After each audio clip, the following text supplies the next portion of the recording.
আমরা এখানে সবাই একত্রিত হয়েছি আগামীকাল পবিত্র ঈদ উল ফিতর 2025।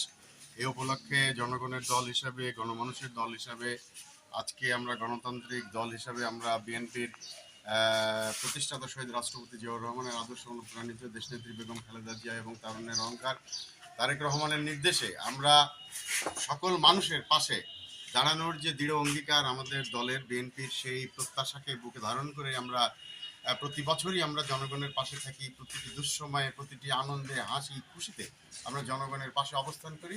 ঠিক এই ঈদ উল ফিতর 2025 উপলক্ষেও আমরা জননেতা তারেক রহমানের নির্দেশে আমরা এখানে একত্রিত হয়েছি। আমাদের নিজ এলাকা কুষ্টিয়া পৌরসভার অন্তর্গত আরোয়াপাড়া 8 নম্বর ওয়ার্ডে এখানে আমরা আগামীকাল পবিত্র ঈদ উল ফিতর উপলক্ষে কিছু মানুষের মাঝে আমরা আমাদের এই বিএনপির পক্ষ থেকে, অর্থাৎ সম্মিলিত পেশাজীবী পরিষদের পক্ষ থেকে আমরা ঈদ সামগ্রী আমরা জনগণের মাঝে তুলে দিতে চাই। এখানে অনেক নেতৃবৃন্দ উপস্থিত আছেন, আমাদের ছোটবেলার বন্ধু এবং সেই সময় ছাত্রদল করতেন।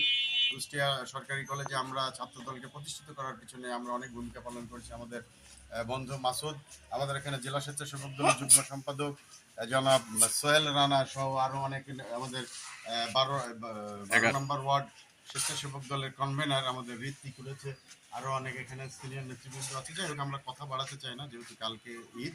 আমরা এই ক্ষুদ্র জিনিস নিয়ে আপনাদের মাঝে হাজির হয়েছি। আমাদের প্রত্যাশা, আমাদের আহ্বান, এই ক্ষুদ্র জিনিস, বিএনপি যেহেতু বিরোধী দলে ছিল না 16 বছর, বিরোধী দলে ছিল, ক্ষমতাসীন দলে ছিল না, সেহেতু আমরা বিএনপির পক্ষ থেকে যতটুকু পেরেছি আপনাদের জন্য উপহার নিয়ে আসার চেষ্টা করেছি।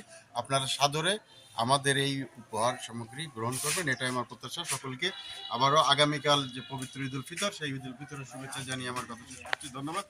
এবারে আপনাদের মাঝে আমরা এগুলো সব দিয়ে দিচ্ছি।